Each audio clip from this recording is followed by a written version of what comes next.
A tela, Ederson. Sim, senhor. E a E gente está agora estamos gravando a partir desse momento. Professor Maurício, é com você. Boa noite, pessoal. Tudo bem? Como é que vocês estão? Então, só para saber, o PPT ele tá no cantinho ali, a gente está aparecendo do lado. Isso. Tá. Então, como é que foi? A Rosana que ganhou?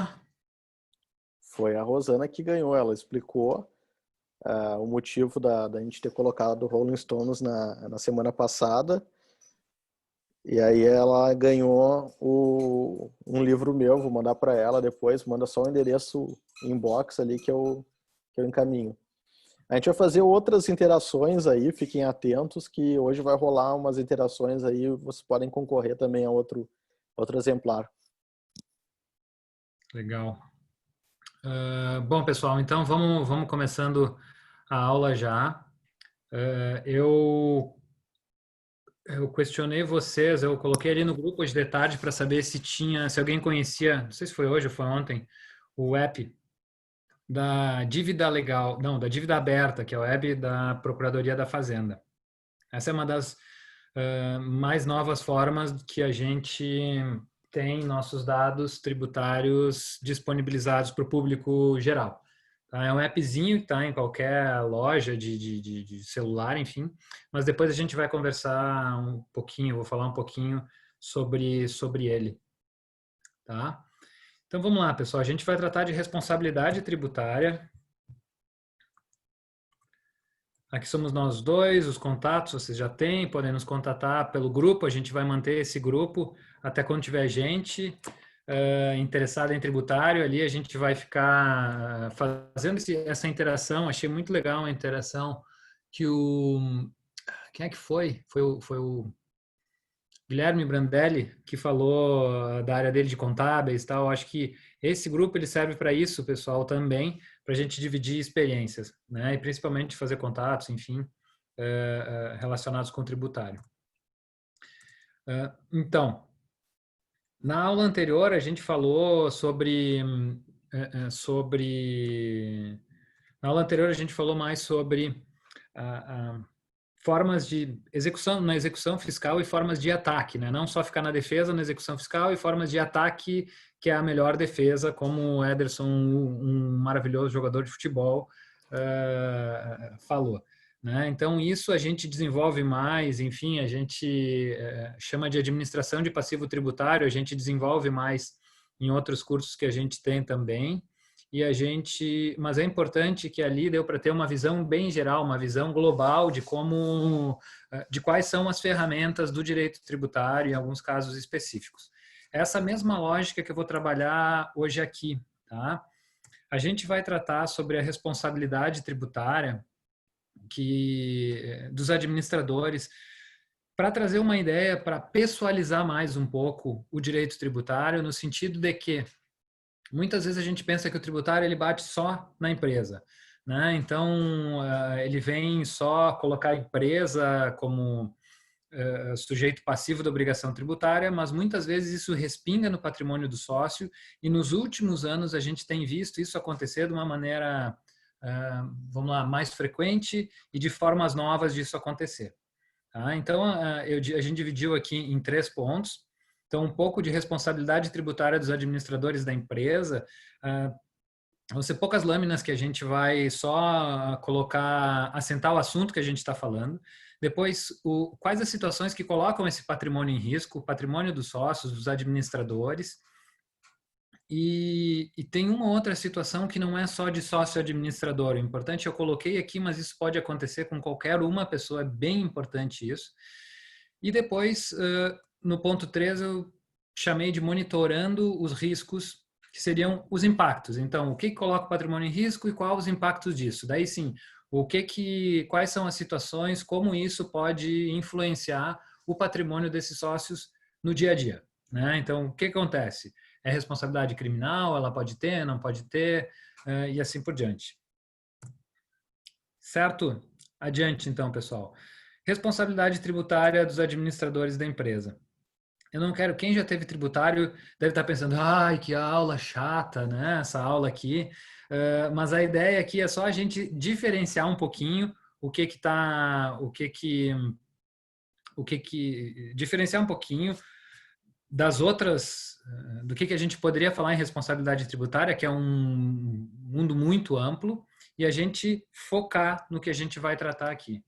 Só deixa eu botar aqui ligado.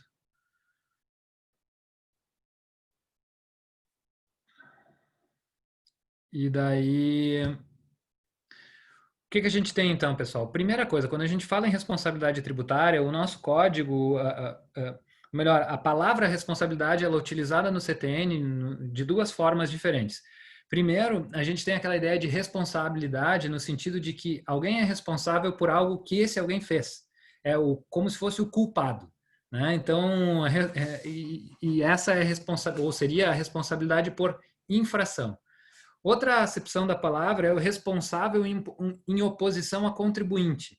Então, aqui lá um código ele fala que tem o contribuinte como sujeito passivo da obrigação tributária, que é quem tem a relação pessoal e direta com o fato gerador, né, com a situação que constitui o fato gerador, que isso que diz a lei.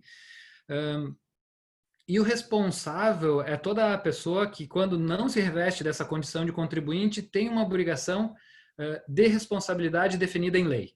Tá? Então, primeiro, é essa grande diferenciação que a gente tem que fazer. Contribuinte e versus responsável, os dois são espécies de sujeito passivo da obrigação tributária. Então, o responsável, ele pode ser essa pessoa que não é o contribuinte. Tá? E a outra acepção é o responsável enquanto, sim, responsável por uma infração que ele cometeu. Ali adiante eu já vou costurar direitinho essa base que a gente está firmando aqui. Tem esse artigo que é o da responsabilidade lá no CTN, que ele só destaca que o que é importante a gente ver é que a responsabilidade ela do terceiro tem que ser estipulada por lei e tem que ser uma pessoa vinculada ao fato gerador da obrigação tributária. Tá? Então, não pode ser uma pessoa que vai ser responsável, alguém completamente fora, juridicamente falando, completamente distante do fato gerador do tributo que a gente está tratando. Tá? Se a gente for entrar em umas espécies de responsabilidade tributária, eu não vou entrar em todas elas. Aqui eu só botei para ver, existe lá a substituição, daí se fala em substituição tributária, para frente, para trás. Essa a gente não vai tratar. A responsabilidade por solidariedade, essa eu vou tratar um pouquinho, porque a gente depois vai ver a consequência disso ali adiante. E a responsabilidade tributária dá para resumir que é quando ocorre, dá para definir ela no sentido de que quando ocorre o fato gerador, a responsabilidade, o dever de pagar o tributo, ele nasce para mais de uma pessoa. E cada uma dessas pessoas são solidárias.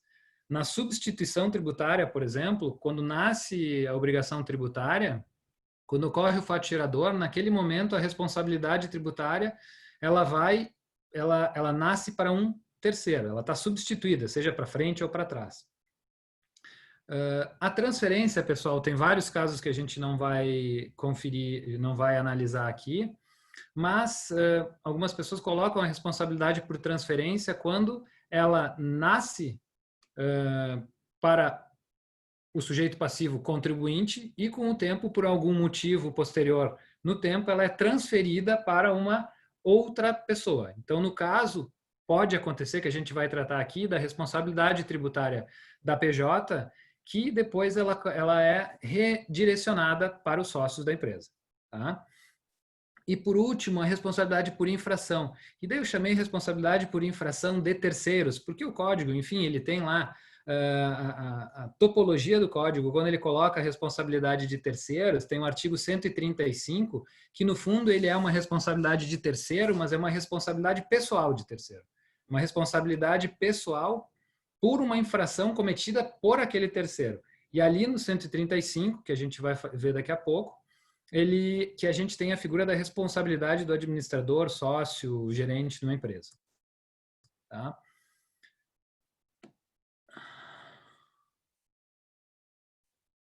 O que apareceu aqui? Apareceu uma pesquisa? Tu tá mudo. Pesquisa de opinião pública. É para avaliar se a aula do Maurício está boa. Não, brincadeira. Tem a ver com a matéria que a gente tratou na aula passada e tem link com a matéria de hoje, que é a possibilidade do sócio se defender. Qual a forma dele se defender correto? Então, o pessoal pode ir interagindo aí, fazendo parte dessa pesquisa, respondendo, e no final depois a gente responde para vocês. Pessoal, o que é importante aqui, então, em resumo, é uma lâmina de solidariedade e outra da responsabilidade de terceiro por infração. O que é importante a gente ver, a solidariedade, ela tem duas figuras, tá, na legislação, que é aquela solidariedade natural, que o exemplo clássico é o IPTU, que ele está na propriedade do marido e da mulher, cada um tem 50% do imóvel, mas os dois são solidariamente responsáveis, porque eles são naturalmente responsáveis pelo recolhimento do IPTU integral daquele imóvel. Isso é muito claro nos tributos sobre propriedade, IPTU, IPVA e ITR. E essa segunda solidariedade, que é a solidariedade definida por lei. A lei só diz assim, quando a lei definiu o que é a solidariedade. Guardem isso que depois a gente vai tocar ali adiante num ponto bem importante. Tá? Então aqui diz que a solidariedade é quando a lei define.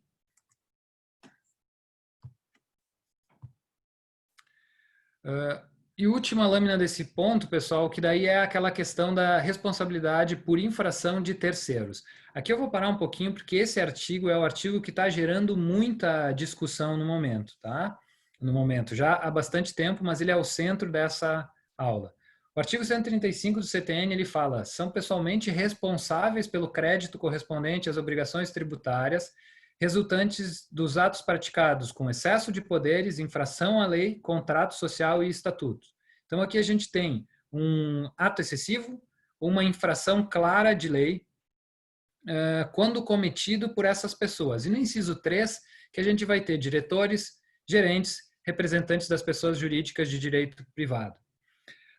Toda a questão que vai se tratar, que vai gravitar ao redor da responsabilização dos sócios, do diretor, do administrador de uma empresa, de uma sociedade limitada, SA, ela diz respeito com esse artigo, a aplicação desse artigo. A gente tem que ver quem é o responsável pela prática dos atos de gestão, pela tomada de decisão da empresa. Tá? Então, esse é o artigo que a gente vai, que ele é o que está por trás de muito da responsabilização dos administradores. Eu falo que ele está por trás de muito da responsabilização, porque não de toda. Tem algumas que a fiscalização ela dá uma costurada com aquele artigo da solidariedade. Então, pessoal, nesse quadro, né? Então, assim, olhando todo o direito tributário, daí a gente definiu reduziu para responsabilidade, reduziu para a espécie de responsabilidade que é solidariedade por infração e reduziu para esses dois artigos. É daqui que a gente vai tirar essas consequências todas que podem acontecer agora, tá? Então, vamos lá. Quais são as situações que colocam o patrimônio do sócio em risco? Então, a gente tem, pessoal, o planejamento empresarial negocial. Nesse eu vou me demorar mais um pouquinho, porque assim, o que é um planejamento empresarial negocial? Quando a gente faz uma aula de planejamento tributário, todo mundo adora, né? Planejamento tributário, a gente gostaria de ter um livro que o Ederson ainda vai escrever, um livro que ele conta todos os segredinhos, né? Eu ainda quero encontrar um livro que conte tudo, assim, quero saber fazer planejamento, né? Só que os amigos nossos da Fazenda, muita gente, eles falam assim, quando tu fala a expressão planejamento tributário, começa a piscar assim, né? Picareta, picareta, picareta. Mas, pessoal, isso tem que ser deixado de lado, né? Mas porque existe o planejamento que não é feito com o intuito só de fraudar, por óbvio. Eu estou falando aqui não com esse tipo de planejamento, mas com o planejamento tributário que tem o intuito de reduzir reduzir a arrecadação ou de trazer eficiência para a arrecadação tributária, né? Então, uns exemplos, né? O que é um planejamento empresarial negocial?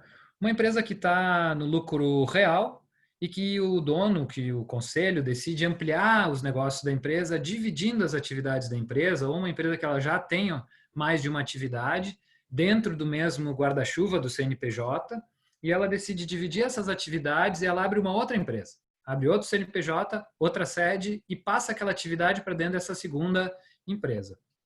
Então, o que a gente vai ter, pessoal?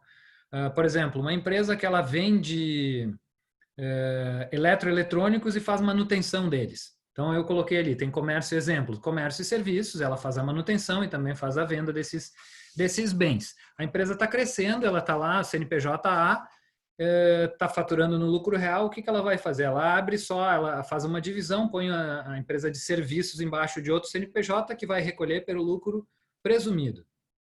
Só para facilitar o exemplo, vamos dizer que só isso que tem de variáveis, por ela estar recolhendo no lucro presumido nessa segunda empresa, ela vai estar tendo um ganho tributário muito grande. Daí aqui, pessoal, não, antes eu vou falar os outros exemplos. Ou também dá para fazer uma empresa que tem comércio, né? Compra e venda, grandes varejos.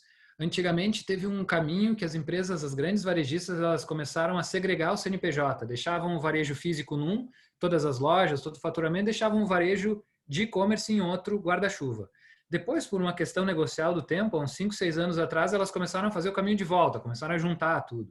Mas agora eu já ouvi falar que tem empresas que estão separando de novo, porque né, a gente está vendo que com essa situação que está, mudou completamente de figura todo o cenário. O fato assim, a questão negocial que tem por trás, ela é importantíssima. O fato é que muitas empresas fazem isso. Então tem lá o comércio físico e o comércio e-commerce embaixo no guarda-chuva, embaixo da mesma empresa, ela faz a segregação, passa para outra. Outro caso, pessoal, quando tem, por exemplo, uma empresa de construção, daqui a um pouco uma empresa, uma construtora, ela já faz, já anexa no seu portfólio de empresas, já tem ali dentro uma financeira. Né? Então, ela abre uma financeira, abre outro CNPJ, tem que seguir as regras do Bacen, tem que seguir um monte de outras regras, seja fiscais, sejam societárias, que daí ela tem que daí ela tem que respeitar, mas o que ela faz? Ela abre uma outra empresa. Também essa construtora pode abrir uma seguradora para vender seguro, né? O seguro daquele imóvel ou seguros variados. O que eu quero dizer é que uma empresa ela pode abrir outras empresas para aumentar o seu pool de negócios, né? E isso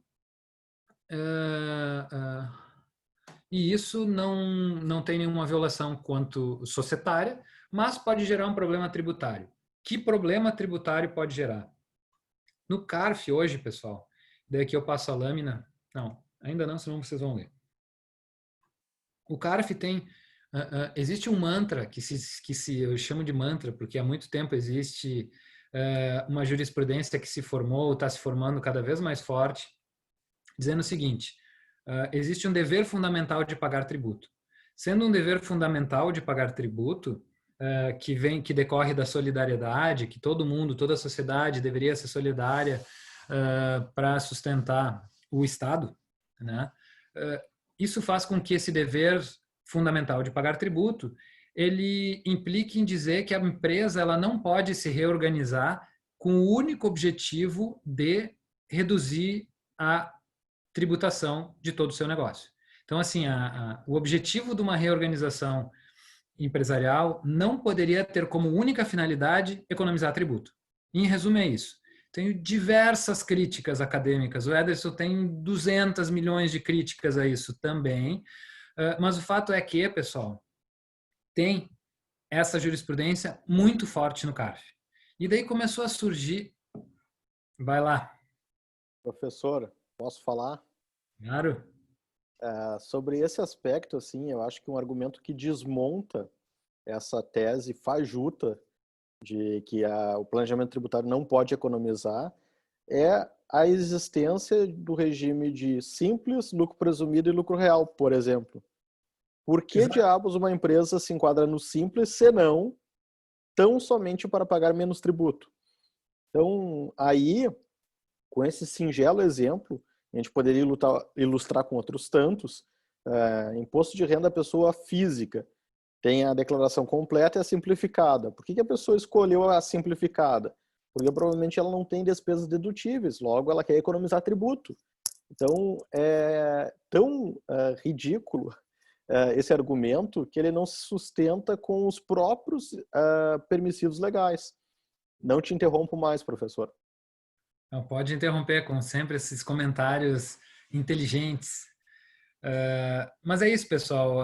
Esse argumento é prefeito do Ederson, dizendo que a própria legislação, ela mesma, né, aponta que tá correto eu economizar tributo. É uma finalidade, vamos lá, lícita e legal.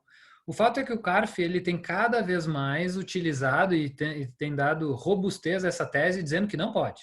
Tu só poderia fazer uma reestruturação para economizar tributo se, além disso, tem um objetivo extratributário. Eu cuido muito para não usar a expressão propósito negocial, que ela vem dos Estados Unidos, ela tem outra carga doutrinária, ela tem um outro alcance, mas no fundo, se a gente entender propósito negocial como um propósito além do tributário, além da redução de tributo, a gente entende o conceito geral. Daí a gente desceria para especificidades. Então, o que acontece? O CARF, analisando os julgamentos dos últimos anos, dá para dizer que ele está permitindo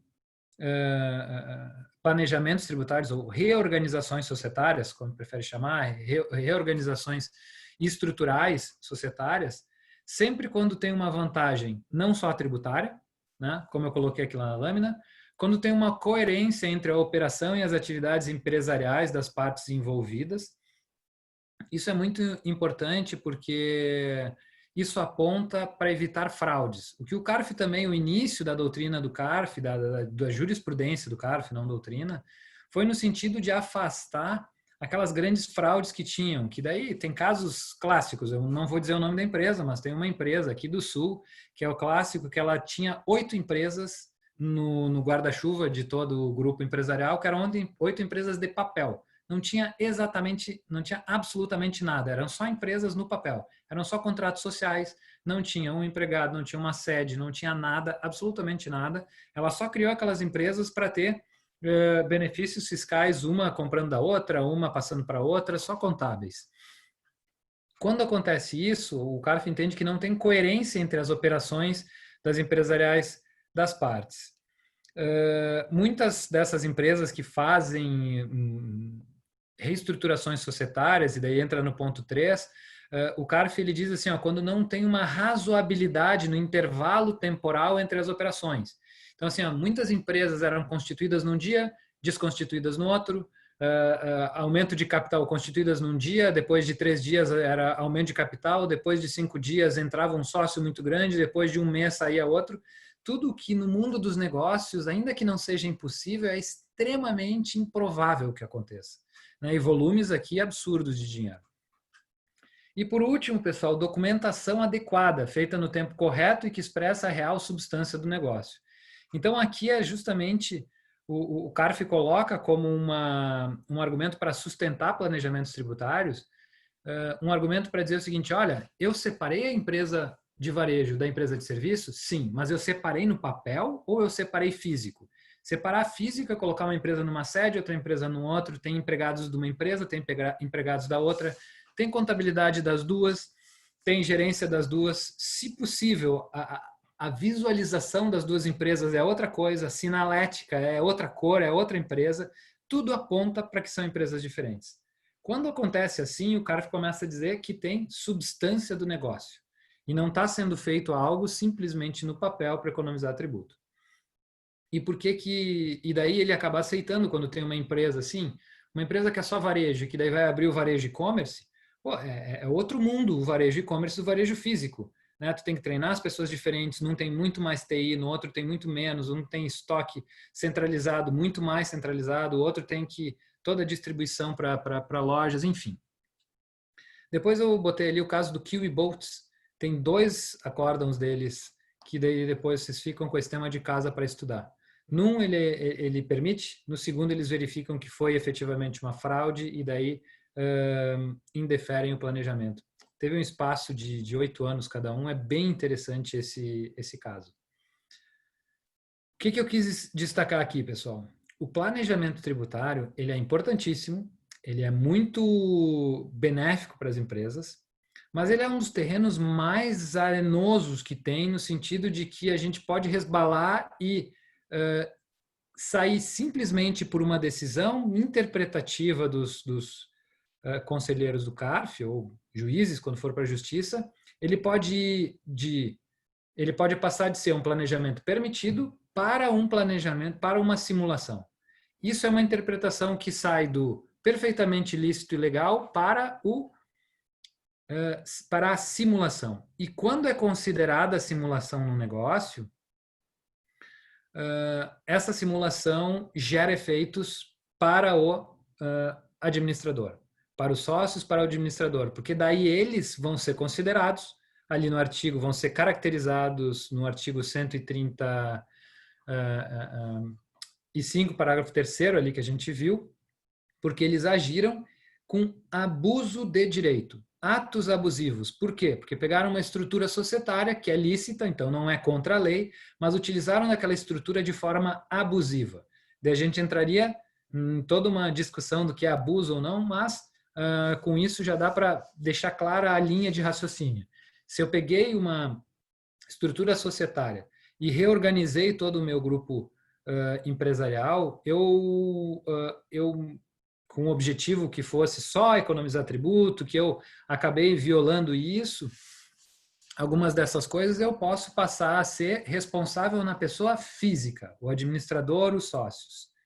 E aqui, pessoal, alguém deve estar prestando atenção que não tem tanta experiência, deve dizer, não, tudo bem, é só fazer, é só dividir as empresas no papel, né? É só dividir as empresas, mas na prática, gente, mesmo empresas que têm que não têm objetivo de fraudar, porque esses não são clientes nem meu, nem do Ederson, mas empresas que têm esse objetivo, que querem fazer da forma correta, e agora sem brincadeira, muitas empresas, ela não é assim, vou abrir outra empresa, daí abre todo, contrata um pessoal novo. Sempre tem um período em que umas pessoas vão prestar serviço para uma empresa, depois para outra, e daí tu tem aquela parte da empresa, que é o RH, que é o administrativo, que daí ele vai prestar serviço, né, trabalho para as duas, daí ele vai estar só na folha de salários de uma, não vai ter sido feito ainda um contrato de cost sharing. Então, existe na vida real, não é tão bloquinhos assim, tão simples, quando acontece uma reestruturação empresarial. Então, o risco de vir uma fiscalização e analisar isso e verificar, opa, aqui tem uma simulação, é porque o planejamento não está correto, é muito grande. Então, esse é um caso que pode gerar muito risco. Não estou dizendo que não deva ser feito, ele tem que ser muito bem analisado. Não sei se o Ederson tem algum comentário ainda sobre planejamento antes de entrar em outro caso?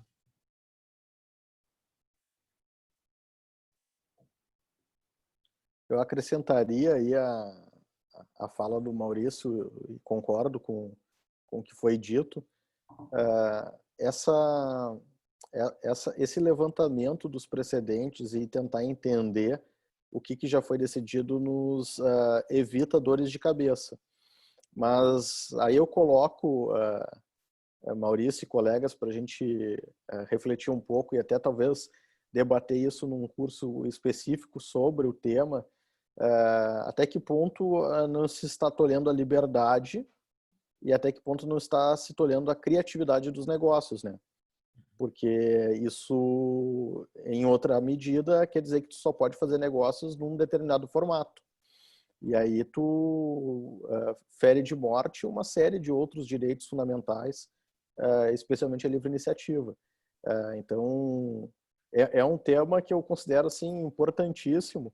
E vejam, coisas muito singelas, tá? Vou dar um exemplo aqui.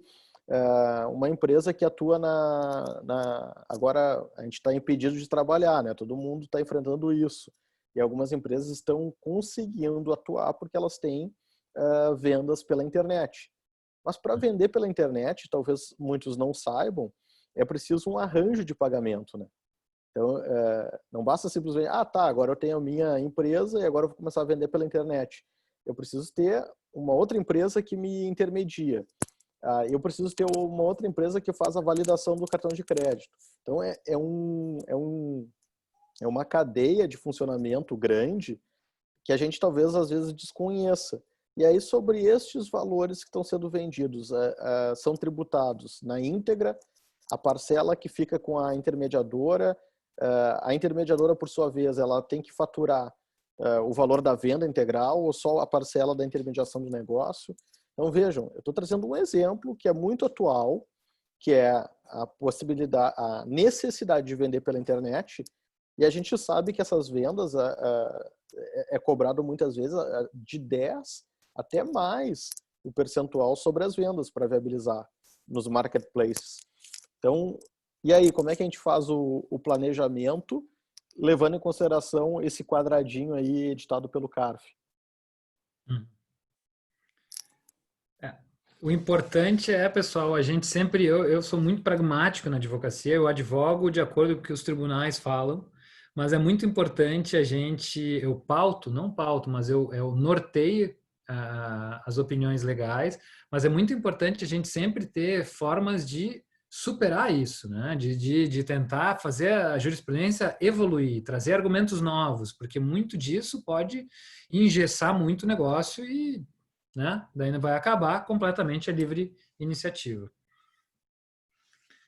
Mas adiante, pessoal. Uma outra forma, então, um outro cenário de risco. O que acontece? Eu coloquei ali operações em que se confiava que estava correto. Então, assim, muitos empresários, muitas empresas realizam operações corriqueiramente achando que está certo, mas muitas vezes acaba sendo fiscalizado e autuado. Eu coloquei o primeiro exemplo, que é o adquirente de boa-fé. Isso tem uma súmula no STJ, acho que é a 525, alguma coisa assim, do ICMS, créditos de notas fiscais e posteriormente são julgadas inidôneas. Então, o caso é o seguinte, pessoal, isso acontece muito com varejos, tá? O varejo, ele tem um fornecedor e depois ele vende para os seus clientes. Com o fornecedor, ele é o adquirente. O que acontece? Muitas vezes, muitas vezes não. Quando eu adquiro uma nota, eu posso utilizar de crédito do ICMS para depois na minha apuração do ICMS. Muitas empresas, isso aconteceu e está acontecendo bastante no estado do Rio Grande do Sul, São Paulo, Paraná, Rio de Janeiro. O que acontece?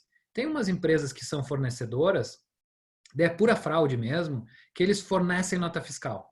É a empresa de papel que só finge que vende, dá uma nota fiscal, o adquirente ele compra essa nota fiscal e aproveita um crédito ilegal. Isso é crime, isso gera multa qualificada.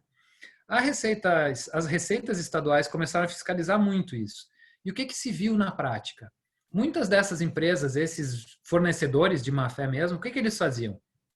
Começavam com uma operação, forneciam para grandes players, daí sim, forneciam mesmo bem, forneciam os bens. Então tinha um negócio meio andando, eles começavam a fazer a super fraude deles com outros clientes, com outras empresas, outros varejos, um tempo depois. O que eu quero dizer é que teve um momento na história que tinha operações. Então vamos lá, um varejo que vende celular, ele comprava de um fornecedor um caminhão de celular, e esse fornecedor ele vendeu para ele 20 caminhões de celular. Depois ele começou a fazer esse esquema de fraude com outros varejos. O que acontece, pessoal? Aquele fornecedor, depois, posteriormente, ele é fiscalizado, a fiscalização vai lá, verifica que a empresa não existe, baixa a empresa, fecha e considera todas as notas fiscais inidôneas. Por passado, o que acontece isso? Eu sou uma empresa que estou aqui em 2020, eu recebo uma autuação hoje de uma nota fiscal que eu comprei de um fornecedor lá em 2017 e o fisco me diz, olha, esse fornecedor foi julgado inidôneo, foi julgado um fornecedor inidôneo, porque ele era uma empresa totalmente fraudulenta. Todas as notas fiscais que ele emitiu são consideradas inidôneas. Então, aquele crédito que tu teve de ICMS, daquela nota que tu comprou deles, é inidôneo. Então, tu vai ser fiscalizado, vai ter que pagar ICMS, multa, juros e mais. Como isso é crime, os administradores também vai ter uma representação para fins criminais estadual. Então, o que acontece, pessoal? Quando aconteceu essa operação, o fornecedor, o meu cliente, que é esse varejo, o varejo, ele estava de extrema boa-fé. Só que daí ele vai precisar comprovar hoje que lá no passado, aquela operação que aconteceu, ela existiu. É uma prova bastante difícil de fazer. 4 anos atrás, tem que pegar todas as notas e o pagamento que eu fiz para ele e depois tem que rastrear todo no meu sistema onde entrou o produto, saiu o produto. E tudo isso por documentação, talvez perícia, mas o que eu quero destacar aqui, vocês, e muito disso se consegue comprovar, mas o fato é que, pessoal, a empresa ela operou corretamente com uma empresa, com um fornecedor que ela achava que era correto. Anos depois veio uma autuação com todas essas consequências criminais. E essas consequências criminais e consequências direto no patrimônio do sócio, do administrador. Isso, pessoal, aqui não tem planejamento, não tem nada, eu só estou fazendo minha operação. De repente, eu recebo uma autuação de que aquele meu fornecedor era idôneo. Imaginem, o cara começa a não dormir mais, né? Outro caso, pessoal, ali também nessas operações que se confiava, são os créditos, por exemplo, de PIS/COFINS. Muitas empresas aproveitam créditos e depois a justiça começa a dizer que aquele crédito era absolutamente indevido, não se podia utilizar aquele crédito. Já tive alguns casos que a empresa também foi julgada,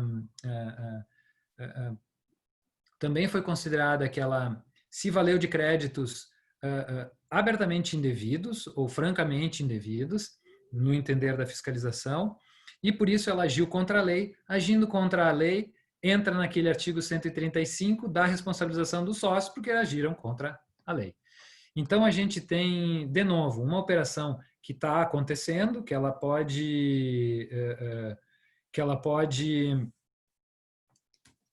ser considerada idônea, só que por uma fiscalização, por um entendimento da fiscalização, isso passa a ser, de um momento completamente lícito para, além de ser ilícito, com consequências graves lá para o administrador.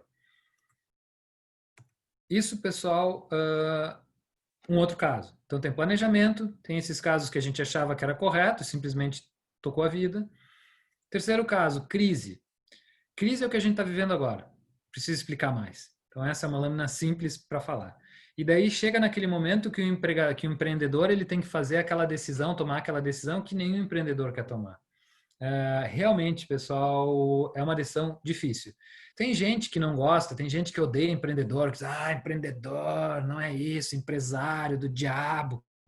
Não é assim, eu tenho outra visão completa diferente. Claro que tem o sonegador contumaz, óbvio que tem, qualquer país. Né? No Brasil, talvez eles tenham mais filhinho, assim, mas tem. O fato é que tem muita gente que está lutando. E o empreendedor ele vai chegar num momento de crise que daí o fornecedor dele não paga, o cliente dele não paga, ele tem que pagar o fornecedor dele, tem que tomar essas decisões. Tá, eu pago os funcionários para eu pago o salário dos funcionários, que são pessoas que estão comigo há anos, que confio neles, eu conheço toda a família, ou eu pago o governo. Ou eu pago o governo, tributos, ou eu pago o meu fornecedor, que se eu não pagar ele, eu vou quebrar ele. Né?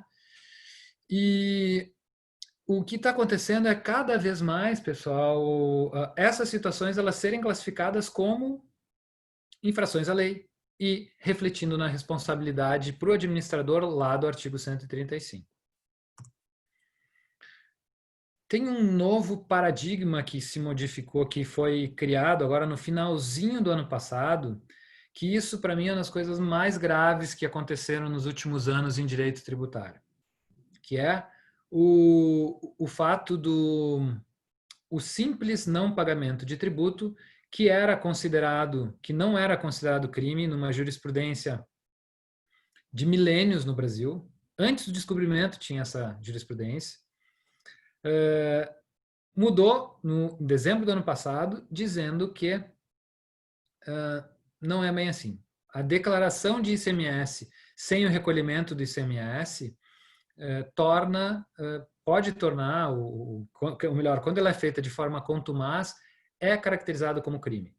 Então, o que era uma verdade absoluta, que a simples inadimplência, por um efeito tipo desses, da crise, como eu falei, isso era considerado só inadimplência. A multa não era a mais grave, não tinha consequências criminais.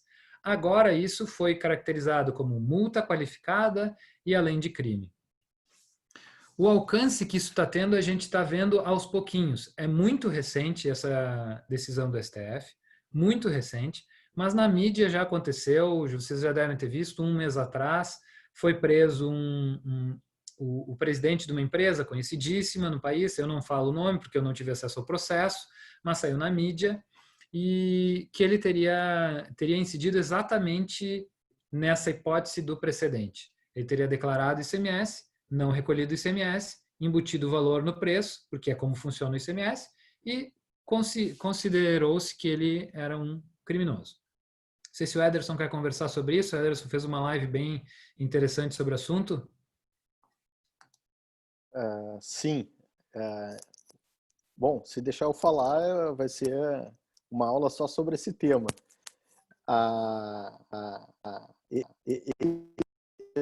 Ele começou pacificando uma jurisprudência vacilante do STJ e via recurso em habeas corpus, vejam lá o que o Maurício colocou na lâmina. Não se está julgando uma ação direta, que tem toda a peculiaridade do julgamento concentrado, não se está julgando um recurso extraordinário que devolve boa parte da matéria, se está julgando um recurso num habeas. E nesse recurso em habeas, o STF simplesmente criou um novo tipo penal. Na minha interpretação, na minha opinião, e de muitos criminalistas com os quais eu convivo, até escrevi um artigo sobre isso, o STF criou um tipo penal. E qual é o aspecto mais perigoso e temerário dessa interpretação? Que esse tipo penal criado, ele pode ter efeito retroativo, né? Contrariando um dos princípios mais basilares do direito penal, que é a irretroatividade, né? A lei só pode ser aplicada para os fatos que ocorrerem depois.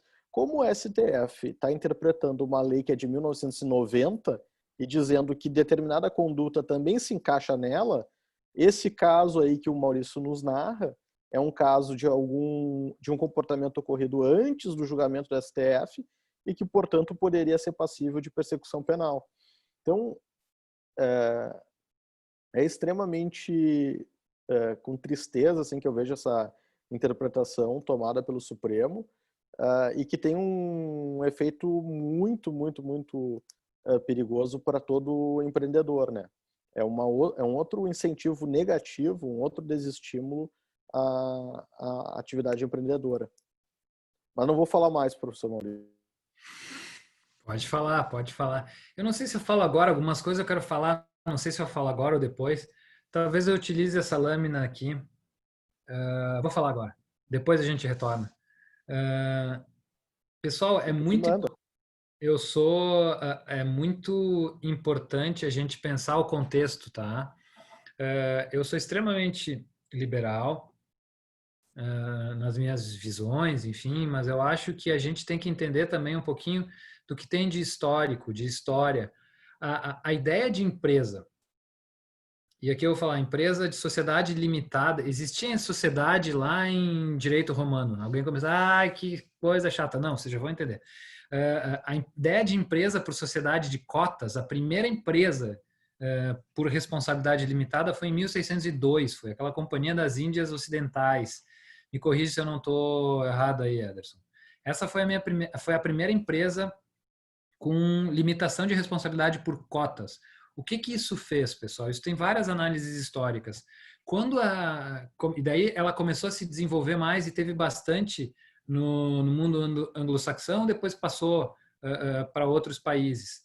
Mas muito do boom, da explosão do capitalismo e da evolução da sociedade no sentido de trazer mais riqueza, tal. Não vou falar em discurso ideológico aqui, mas estou dizendo em evolução no sentido de empresa mesmo, de desenvolvimento, foi quando se criou a sociedade por responsabilidade de cotas. E isso começou a ficar mais comum, porque as pessoas começaram a ter um estímulo de botar a empresa e a responsabilidade daquele negócio ficar atrelada às cotas que ela e seus sócios tinham, só.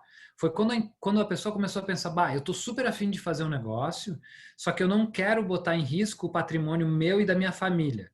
Então eu vou colocar todo o meu patrimônio lá, o capital social, vou botar aqui 1 milhão numa empresa, vou chamar outros 9 sócios, tem 10 milhões, é esse o meu maior risco nessa empresa.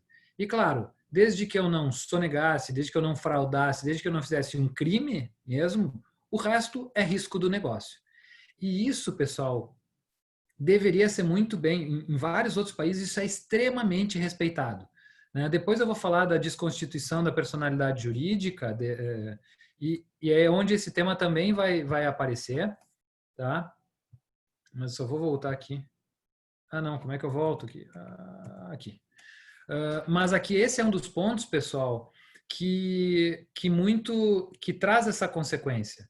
Se o empresário começar a ver que o patrimônio dele, além de ele ter um risco criminal, só porque ele não pagou um tributo, né? E não estou dizendo que ele, não estou falando aqui do fraudador, do sonegador, contumaz, não é esse. Mas só quando se ele vê que ele teve um risco tão grande, além de ir para o patrimônio pessoal ir para a cadeia por causa disso, é simples o que vai acontecer. As pessoas não vão ter mais estímulos para empreender. E realmente isso não é interessante para ninguém. Mas enfim, isso a gente vai retomar daqui a pouquinho, tá? Mas daí, mais uma das situações em que pode gerar risco para o patrimônio. Sociedades a responsabilidade numa sociedades de pessoas, sociedades de pessoas, pessoal, tá? Aqui não estou falando em sociedade de responsabilidade limitada, mas nas sociedades de pessoas. O que são sociedades de pessoas? Escritório de advocacia, escritório de contabilidade, o nosso mundo, quando vocês vão ter sócios, a gente não pode ter responsabilidade limitada. A gente tem responsabilidade integral.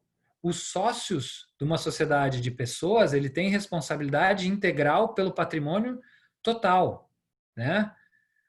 Não tem o famoso sócio cotinha, o sócio que tem uma cota, o sócio que daí ele entra numa sociedade de pessoas, ele tem responsabilidade integral por toda a sociedade, não é verdade? Isso é muito risco, as pessoas não sabem disso. Ele é sócio ali, ele vai poder ter esse tipo de responsabilidade caso a empresa, principalmente tributária, que é o que a gente está falando aqui. Outra responsabilização da PF por dívidas da PJ, pessoal, e essa é uma responsabilização, um caso bem comum que tem acontecido ultimamente, se dá na dissolução irregular de uma empresa. Então, é quando uma empresa ela fecha e não dá, e não, enfim, não entra com contrato social de dissolução na junta, não informa a Receita Federal. O que acontece é que a Receita Federal começa a ver que aquela empresa não tem mais atividade. Tá? E se tem alguma dívida tributária, ela simplesmente desconsidera a pessoa jurídica, porque ela viu, olha, ela parou de operar, eu intimei a sociedade, não tem mais ninguém lá, automaticamente, sem fazer prova nenhuma, ela vai direto no patrimônio do sócio. Tem muita crítica aqui, mas 2 semanas atrás eu fiz uma sequência de lives, uma delas foi foi com um procurador, não foi uma advogada com um procurador, com o procurador aqui da Receita Federal, e ele falou que essa súmula basicamente, essa não tem mais discussão nenhuma, é a visão da Procuradoria dizendo que não tem nenhuma. Quando não tem uma baixa perante a Receita Federal, eles entendem que a empresa ela foi irregularmente dissolvida e, portanto, vão direto para o patrimônio dos sócios. Aqui está dizendo, está legitimado o redirecionamento da execução fiscal para o sócio gerente, mas isso acontece, pessoal, não só no âmbito de uma execução fiscal que ela é redirecionada. Mesmo quando não tem execução fiscal e a Fazenda já descobre que a sociedade, ou já analisa que a sociedade não está mais operando, ela já entra direto contra os sócios. Então, põe todo mundo já no polo passivo e já entra contra os sócios. E o que é importante aqui embaixo, é sem precisar comprovar o dolo do sócio gerente. Tá? A parte, vamos chamar de boa ou não tão ruim dessa súmula, é que só nesse caso o patrimônio do sócio gerente ou do administrador é que está em risco, porque os outros sócios não teriam poder de decisão. Então, quem tem poder de decisão é quem vai responder com os seus bens. E isso também a Procuradoria, ela tem alguns casos que ela acaba autuando o sócio não gerente, mas isso se ganha na justiça de forma tranquila, e a própria Procuradoria diz, já conversamos com alguns procuradores, se isso aconteceu foi por erro. E realmente eles estão eles estão utilizando bastante da súmula para buscar patrimônio do sócio gerente. Certo, pessoal? Então, assim, Rapidinho, tem 5 pontos aqui, eu só vou voltar. O primeiro, planejamento empresarial negocial. Como a gente viu, isso pode ter sido feito com a melhor das intenções e a pessoa sofre no seu patrimônio pessoal. Quando ela confiava numa situação simplesmente operacional que depois foi considerada inidônea ou por alguma nova jurisprudência foi considerada contra a lei, vai o seu patrimônio pessoal. Quando tem uma situação de crise, também deixa de pagar tributo, vai no patrimônio pessoal. Simples não pagamento de tributo mudou o paradigma. Responsabilidade da PF passa, quer dizer, da pessoa física do sócio por dívidas tributárias da PJ. Então tem a sociedade de pessoas, que essa não precisa ter dissolução irregular nenhuma, ela é direta, é artigo de lei, é solidariedade. E quando tem uma baixa irregular da empresa. Não são os únicos casos, por óbvio, onde isso acontece, mas eu destaquei esses 5 casos, que eles são casos que têm acontecido bastante. E o que pode acontecer, pessoal?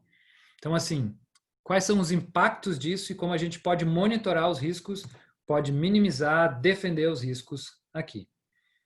Então, primeiro ponto, pessoal, o que acontece quando tem isso, muitas vezes, é a desconstituição da personalidade jurídica, daí isso entra-se no patrimônio da pessoa física do sócio. Primeira linha foi o que eu já adiantei para vocês, que eu não me segurei. Eu só queria destacar um pouco mais isso, porque é muito difícil a gente ver aqui no Brasil isso se discutir, né? Uma empresa, ela é algo arriscado na sua definição. Só que a legislação brasileira, a trabalhista, entende que não tem risco para o empregado, é só para o empregador. Como assim? Toda pessoa que negocia ou que se relaciona com uma empresa teria que entender que ela está, de alguma forma, participando de um risco. É um risco para todo mundo. O fornecedor talvez não ser pago se tiver uma pandemia ali na frente. É o cliente talvez não receber porque se tiver uma pandemia ali na frente. É o empregado talvez não receber se tiver uma pandemia ali na frente. O exemplo ele é bastante atual, mas o que eu quero destacar com isso é que é o risco. Uma empresa, por definição, ela é um risco. E não só risco para o empreendedor.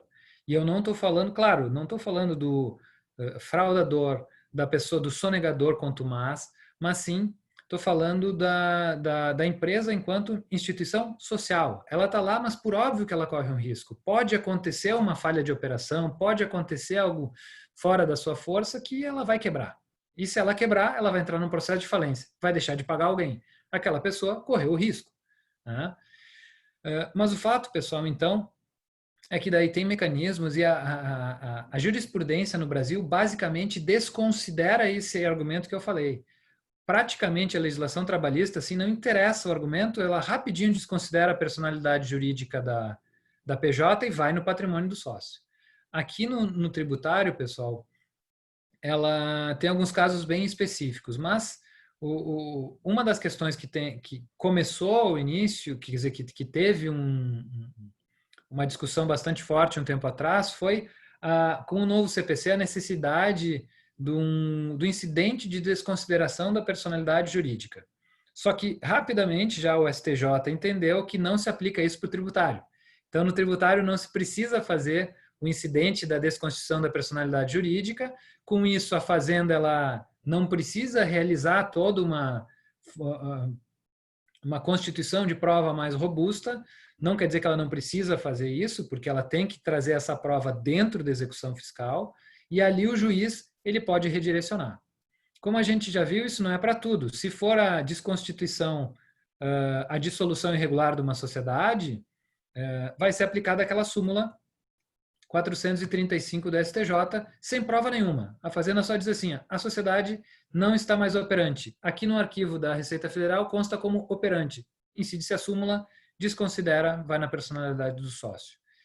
Então, hoje não precisa de incidente, mas o monitoramento disso tem que ser muito mais em cima. Tá? Tem que ser muito mais forte. Se vocês estão aconselhando empresas, a ideia é sempre assim, é ser da forma mais conservadora possível. A dissolução essa tem que ser feita de forma rápida, informando a Fazenda. Eu já informei para a Fazenda, estou fazendo o processo de dissolução, mas ainda não acabou porque o processo está demorando. Isso tudo para mostrar sempre boa fé para que não ocorresse esse tipo de redirecionamento. dá para baixar uma empresa com débitos ativos, tu não baixa ela integralmente, ela fica baixada, mas com dívidas, e essa dívida depois é realocada no patrimônio, é realocada no CPF do sócio administrador. Ah, se tem briga na sociedade, claro que isso não vai ser tão fácil, né? Mas o importante é sempre informar as autoridades fiscais.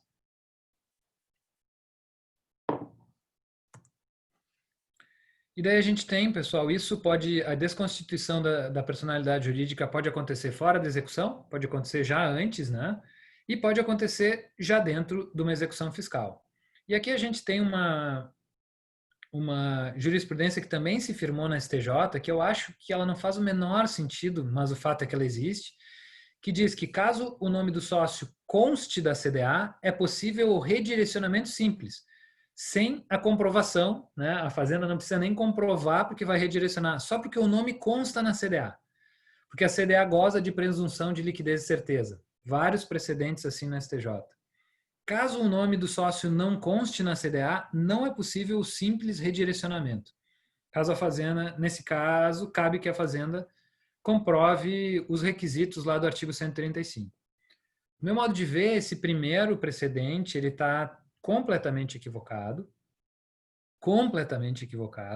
porque ali também a Fazenda deveria comprovar o dolo. Porque senão o dolo, enfim, a fraude da pessoa física, a intenção dela, da pessoa física, deveria estar comprovada. O que a gente vê em grande parte, pessoal? Tanto no processo administrativo federal, quanto alguns estados e quanto alguns municípios, tem o processo administrativo contra a PJ e eles colocam ali como co-obrigado o nome do sócio administrador. Só que não fazem uma autuação no nome do sócio administrador. O processo ele acaba, o administrativo acaba, a capinha do processo administrativo acaba virando de uma forma resumida a CDA. E ali aparece como co-obrigado o sócio administrador. Então a CDA ela é constituída, né, ela é lavrada, emitida ali a CDA, a certidão da dívida ativa, com o nome do sujeito passivo da PJ, que é a PJ, e também com a pessoa física do administrador como co-obrigado. Vejam, o administrador ele passou todo o processo administrativo, a pessoa física, sem defesa, sem se defender. E ele acabou não tendo juridicamente, tecnicamente, o crédito tributário constituído contra a sua pessoa física. Isso não aconteceu. Ele só estava no processo inteiro como co-obrigado. Ele vai acabar numa execução como co-obrigado. Se por acaso a PJ não pagar, vai redirecionar para o patrimônio dele de forma imediata, sem a Fazenda precisar comprovar. Pessoal, ainda que tenha essa jurisprudência já na STJ, é sempre importante a gente levantar todos esses fatos. A Fazenda ela necessita, no meu modo de ver, não só meu, de vários doutrinadores, ela necessita comprovar esse dolo da pessoa física, né? Não simplesmente redirecionar só porque o nome está ali dentro da CDA. Então, pessoal, isso quando acontece, sempre a gente tem que monitorar no processo administrativo, só um pouquinho, já te dou a palavra. Sempre a gente tem que monitorar desde o processo administrativo a lavratura de auto, a defesa da pessoa física também do sócio. Daí vai de estratégia de cada um, se levanta o braço antes, se defende antes ou se espera não acontecer lá adiante para alegar isso na execução. Eu acho muito arriscado, dependendo do caso.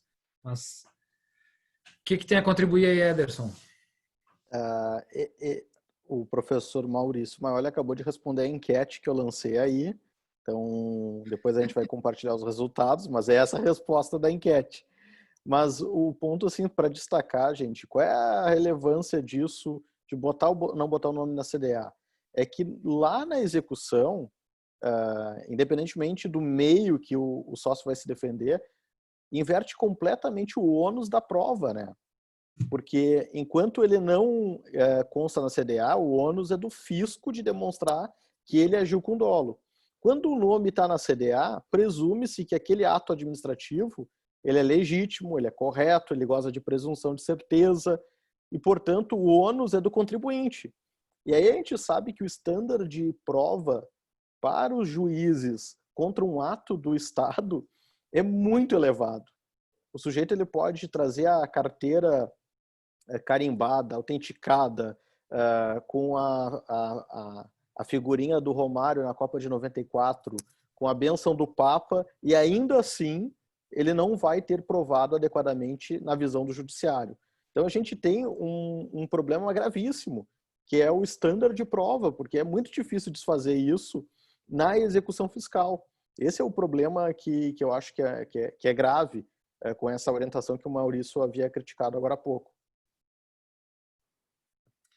É isso aí, pessoal. Então, esse é um assunto que é bastante impactante na administração de passivo tributário. Então, não é só para a gente olhar a PJ.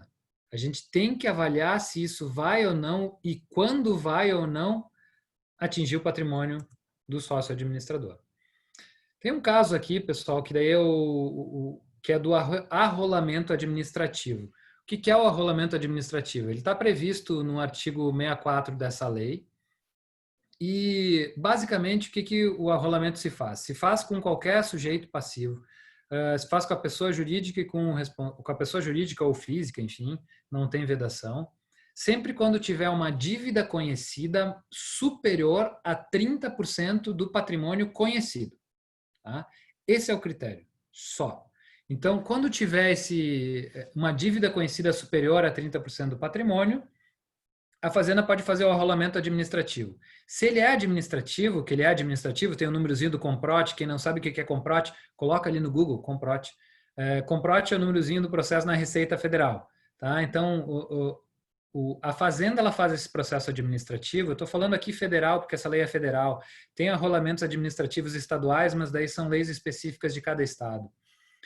O arrolamento pessoal, então é assim, uma empresa que tem uma dívida, vamos lá, que ela declara, ela tem um patrimônio de 10 milhões e tem uma dívida de 4 milhões, uma empresa, estou falando. A dívida dela é 40% do patrimônio dela conhecido. A Fazenda pode fazer um arrolamento administrativo dizendo que ela vai arrolar todos os bens daquela empresa, porque ela vai monitorar. A rigor, o arrolamento é um monitoramento da Fazenda, que a Fazenda faz nos bens do devedor. E vejam, pessoal, eu estou falando que isso acontece na esfera administrativa. Não é nem quando acabou o processo administrativo. Não é quando o crédito tributário está definitivamente constituído. Não. É quando o crédito tributário está constituído. A empresa só foi autuada e está se defendendo. Isso pode acontecer com a defesa, com a primeira defesa administrativa. A Fazenda ela já olha o montante do patrimônio e já vê que respeita o requisito e já faz o arrolamento. Tá? Como a gente está falando aqui, pessoal, que todos aqueles casos onde a gente disse tem o risco do sócio administrador, do administrador de uma empresa que não precisa ser sócio, do gerente de uma empresa, que ele pode ser afetado, porque ele pode ser responsabilizado, de acordo com o artigo 135, o que acontece? Vamos imaginar uma empresa que ela tem uma dívida de 1 milhão, ela tem uma dívida de 1 milhão e coloca como responsável solidário também o administrador da mesma dívida de 1 milhão. Então, o cara está com uma dívida na pessoa física de 1 milhão. Agora, a Fazenda ela verifica qual é o patrimônio conhecido dele. Ela pega a declaração do imposto de renda. Declaração do imposto de renda dessa pessoa que comprou um imóvel lá na década de 80 está lançado em cruzeiros novos. Tu recebia em cruzeiros novos, né, Ederson? Eu acho. Tu já chegou a receber em cruzeiros, né? Então, assim, aquela casa, aquele imóvel que hoje vale 1 milhão, foi convertido no início do real, está lá por 10 mil reais. Isso acontece, não é ilegal, é permitido. A Fazenda ela só tem a declaração do imposto de renda e verifica, o patrimônio dessa pessoa é uma casa em 10 mil reais. Ela está devendo 1 milhão em solidariedade com uma empresa, ela arrola aquele bem. Arrolar, pessoal, é pegar é o procedimento administrativo que vão ter arrolado todos os bens. Aplicações financeiras, todos os bens passíveis de registro. Então entram carros e registro em órgãos, não é só registro no registro de imóveis. Então imóveis, carros e aplicações financeiras basicamente. E daí fica tudo arrolado. Daí a fazenda, ela faz uma averbação lá no imóvel. Pá, coloca ali embaixo da matrícula do imóvel, arrolado no procedimento tal, do comprote tal, Receita Federal. A fazenda diz que isso não é tão grave, porque a legislação permite com que a gente venda o bem. Agora, eu sugiro para vocês, tentem vender um bem, um imóvel, com uma averbação dizendo que aquele imóvel está rolado no procedimento da Receita Federal. Tentem fazer uma negociação com o comprador sobre esse imóvel. Vocês acham que vocês vão receber o valor de mercado? Óbvio que não. O vendedor, ele vai usar, o comprador, se ele quiser manter o negócio ainda, ele vai usar esse fato para pegar um deságio enorme, jogar o valor lá para baixo desse imóvel. Então, pessoal, o arrolamento administrativo, ele é muito grave. Por quê? Ele pega uma dívida que geralmente é no tamanho de uma empresa, né? 10 milhões numa empresa, é fácil uma empresa média dever 10 milhões se ela teve um aproveitamento de crédito de forma equivocada. Ela tem está respondendo uma fiscalização, uma autuação que eventualmente ela vai até ganhar. Só que no período, o que acontece? Naquele período de análise, o administrador ele fica com aquela dívida no seu nome e com um possível arrolamento administrativo. Pessoal, isso é muito grave, porque a fazenda ela diz que tu pode vender, ou até mais grave ainda, eu já consegui baixar arrolamentos da pessoa física, porque a gente faz reavaliação do patrimônio, então dá para abaixar por meio de reavaliação de patrimônio, daí o que vai acontecer? O patrimônio da pessoa física ele vai ser maior que 30% da dívida. Então, o arrolamento é extinto. Mas o que acontece com a averbação daquele imóvel? Se vocês não sabem, a averbação em registro público ela não é nunca apagada. Uma averbação ela é feita e embaixo é feita uma outra averbação dizendo esse imóvel não está mais arrolado nesse arrolamento da Receita Federal. Se alguém for comprar um imóvel e verificar isso, certamente, mesmo estando ela cancelada, por estar aparecendo, a pessoa vai apertar na negociação. Ela vai dizer assim, olha, eu quero um deságio porque eu não sei o que está acontecendo aí no teu patrimônio, não tenho nada a ver, eu só vou comprar se tu me der tantos por cento de desconto. Então, o patrimônio, o arrolamento, ele tem um efeito até persistente e ruim no patrimônio do administrador, do sócio, esse da empresa. E o que é mais grave, pessoal, tem uma discussão na jurisprudência dizendo o seguinte, e isso fica uma dica, né? Ninguém lê, ou muitos de vocês passam batido, muitos de nós também me incluo, muitas vezes, a gente passa batido quando vai ler uma lei e tem a partezinha cortada, né? A lei do arrolamento, pessoal, em resumo, o que ela diz? Teve uma MP que ela incluiu, a MP 449 lá de 2008, ela incluiu o seguinte inciso, diz assim, no arrolamento devem ser identificados também os bens e direitos em nome dos responsáveis tributários de que trata o artigo 135 do CTN. Só que esse artigo não foi convertido em lei. Hoje, se a gente for ler a redação vigente, é aquele parágrafo primeiro ali que não fala isso. O que isso quer dizer, pessoal? Isso quer dizer que, no meu entender, o responsável tributário ele não pode ter arrolamento de bens contra ele, porque o legislador já tentou colocar isso na lei e não foi convertido em lei. Que significa que se o legislador tentou colocar na lei, significa que não tinha na lei antes. Como é que isso pode se manter? Isso é uma dica de defesa bastante importante, a gente lê a evolução legislativa no tempo das alterações da legislação. Né? E daí, o que a gente tem aqui, pessoal? Me parece uma alegação muito forte, mas muito forte, só que o nosso Tribunal Regional da 4ª Região, o nosso Tribunal Regional da 2ª Região, e eles têm julgamentos contrários ao contribuintes, que eles ficam dizendo, e tem um precedente do STJ contrário, dizendo o seguinte, e daí agora a gente vai costurar lá no começo da aula. Olha, o responsável tributário para ser o arrolamento não é o responsável tributário do 135, porque o administrador ele é solidário às dívidas da empresa. E muito julgamento está feito assim, com base no 121 da solidariedade, que é aquele artigo que a gente viu lá no começo da aula. O que eu acho que é uma argumentação totalmente equivocada também, Ainda bem que não tem repetitivo disso, tem várias decisões em outros tribunais contrárias, e é uma alegação que a gente ainda pode afastar, né? Não tem um repetitivo vinculante. Mas o fato que eu quis destacar aqui com vocês é que, pelo simples fato do administrador ser administrador, a fazenda ela está costurando, para o arrolamento já começou a ser assim, que basta tu ser administrador para tu ser solidário à dívida da empresa e não ser, e sem precisar a fazenda, por óbvio, comprovar dolo da pessoa e tudo mais, tá? Adiante, pessoal. O que que acontece, o que começou a acontecer muitas vezes, daí sim agora quando o sujeito passivo é caracterizado no auto de infração como tendo cometido um dos casos lá do artigo 135.3. Ou talvez cometeu uma fraude naquele planejamento, simulação. Quando a fazenda, todos aqueles casos, ela capitula a infração no 135, a esfera federal, e aqui eu vou falar da esfera federal, ela no mesmo momento que ela intima a pessoa, ela abre uma representação fiscal para fins penais. E o que acontece? Durante todo o processo administrativo, essa representação fiscal para fins penais fica paradinha. Paradinha. E a empresa, ela acaba esquecendo. Eu já vi empresas que esqueceram disso. Porque passa 5 anos, 6 anos do processo administrativo, esqueceram, não monitoraram. Isso é muito comum. Acaba o processo administrativo, qual é o caminho do processo administrativo?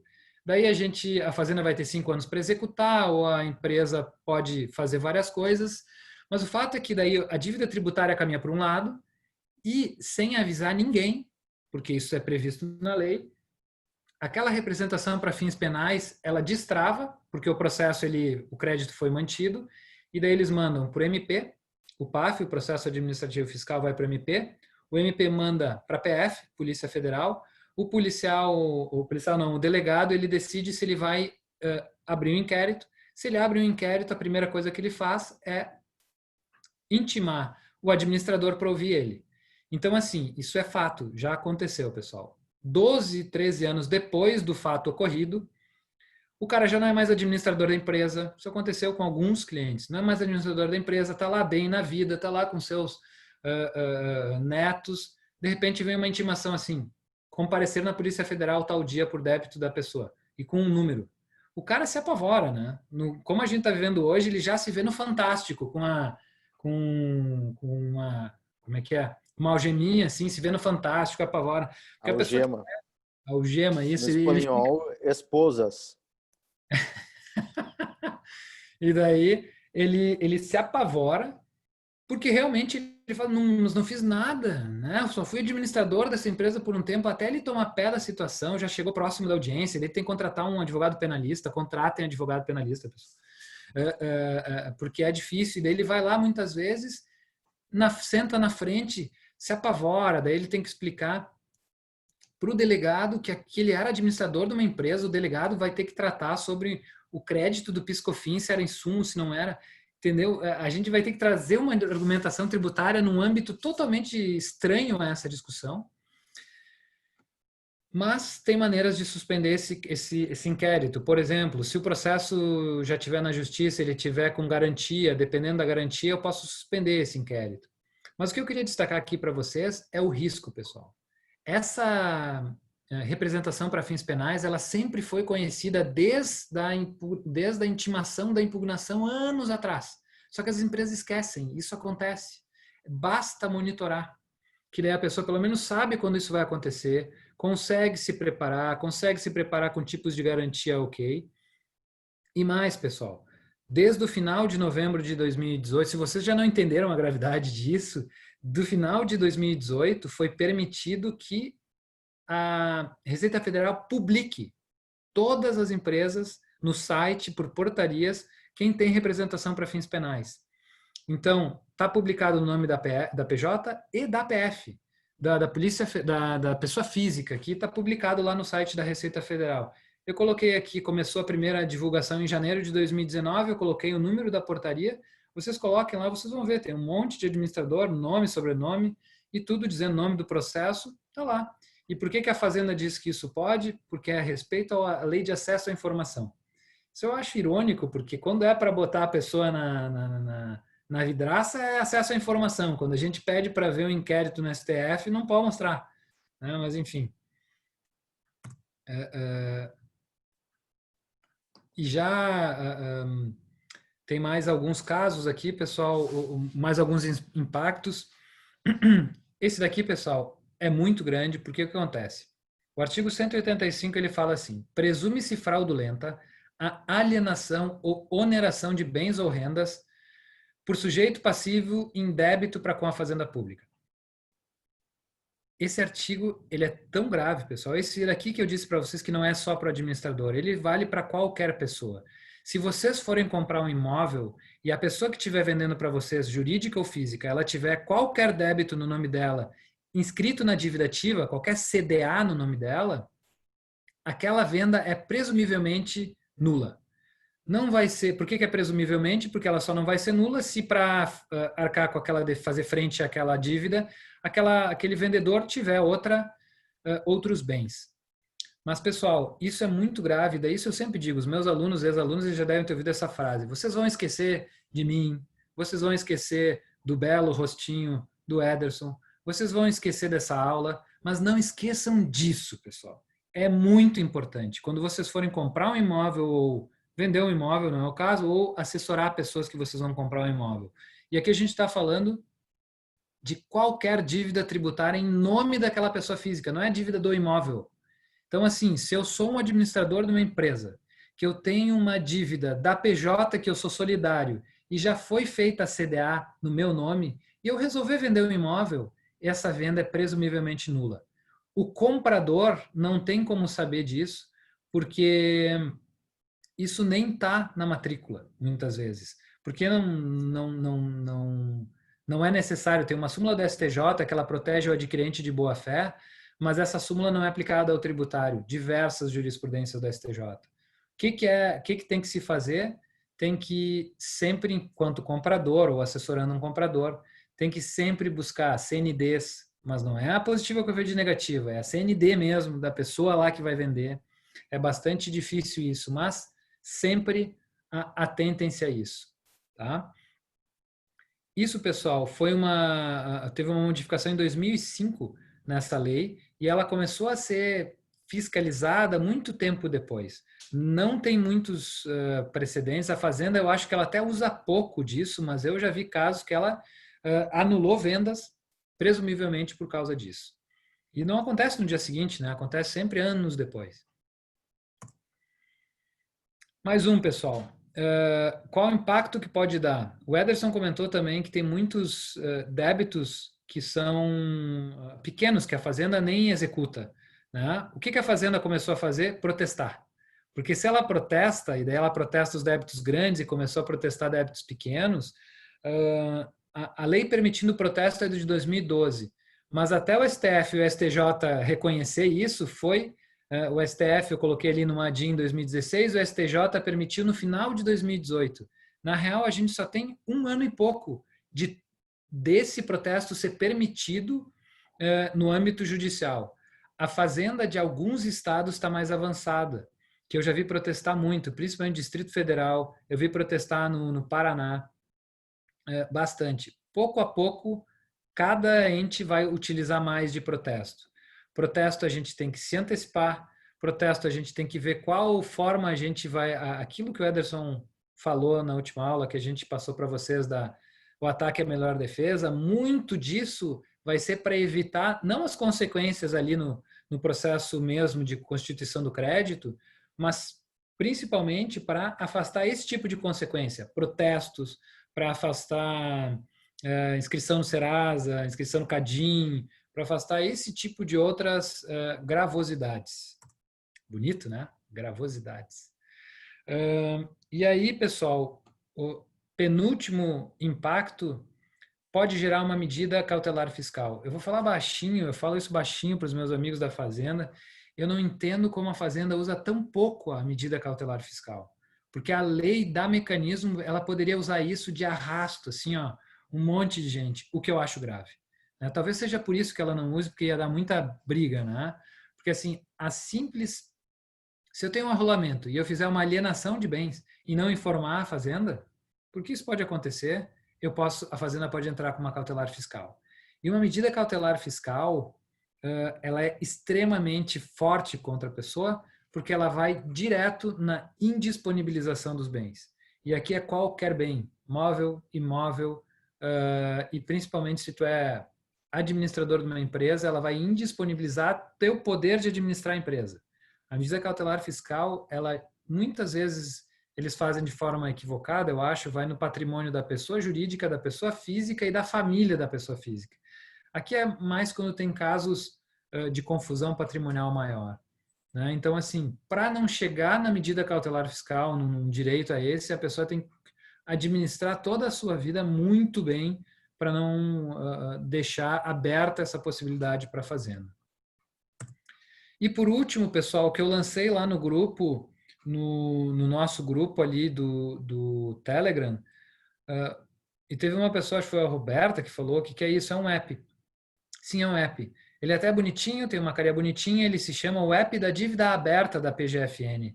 Ele coloca, eu sugiro vocês baixarem, até não queria fazer propaganda, porque eu acho tão grave esse app, porque o que ele faz? Ele coloca todas as pessoas que têm dívida inscrita perante a Fazenda Federal, CDA, certidões da dívida ativa, que não estão suspensa ou estão sem garantia. Tá? E daí muita gente diz, não, mas óbvio que tem que aparecer lá, se não está suspensa e não está garantida, por que não colocar o nome da pessoa lá? Mas, pessoal, enquanto contribuinte, eu quero que a Fazenda ela vá atrás das pessoas que realmente devem, mas muito me incomoda essa extrema exposição e quando ela é feita dessa forma. Muitas vezes a empresa, como eu disse para vocês aqui, a empresa ela está em crise, ela não consegue garantir corretamente um débito. Muitas vezes a pessoa física não tem 30 milhões para fazer frente a uma dívida de ICMS da empresa. Muitas vezes, olha, eu acho que o Ederson tem isso tranquilo, né? Na carteira do Bolso Direito ele deve ter. Mas assim, pessoal, esse app tem um problema, além dessa exposição, ele tem um problema que para mim sim é muito grave. Ele dá uma impressão de que ele multiplica as dívidas. Eu fiz vários testes. Vocês entram no app, ele está por cidade. Se tem alguém numa cidade pequena, tu coloca só o nome da cidade, sai todo mundo. Daí tu vai ver, isso daqui eu vi, tá lá, né? Com Altinho, tá lá com Altinho fazendo festa e deve para todo mundo, né? Mas o que acontece, pessoal? A gente tem uma dívida da empresa, por exemplo, de R$ 1.325.032. Isso eu fiz vários testes para ver, e aquela empresa tem 3 sócios. Esses 3 sócios estão ali com o nome da pessoa física com a mesma quantidade da dívida. Então, se uma pessoa desavisada ou que não tem o conhecimento tributário vai ler aquilo, vai olhar, pô, a empresa do cara deve 1 milhão e pouco, ele também deve 1 milhão e pouco, o irmão dele que é sócio também, quanto que eles devem? Não, na real é só uma daquela dívida. Não é tudo multiplicado. E pelo fato de estar na responsabilidade solidária, parece que, como está no CPF de cada um, essa dívida é maior. Pessoal, o recado que que a gente tinha para vocês nessa aula, basicamente era esse, era destacar a parte técnica, né, jurídica, o que a legislação fala disso, o que a gente está falando da legislação quando trata de responsabilidade dos sócios. Depois era trazer um cenário dos problemas, das situações onde isso pode acontecer, e como vocês viram, são situações muito comuns, são situações que podem acontecer, e os nossos clientes eles só não podem ser desavisados, tá? Porque muito o que está acontecendo aqui, isso eu fortemente oriento vocês, se vocês forem orientar clientes, esses riscos têm que estar esclarecidos.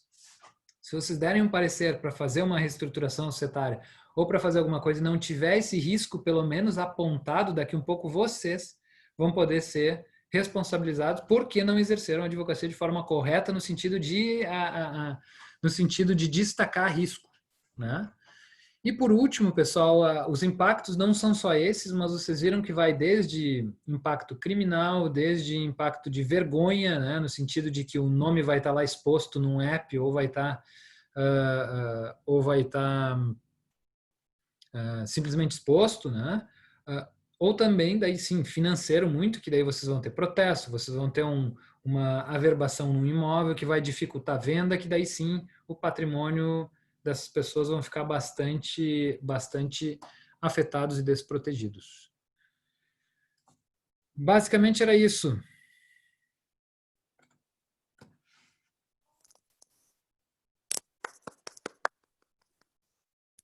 Muito bem, professor.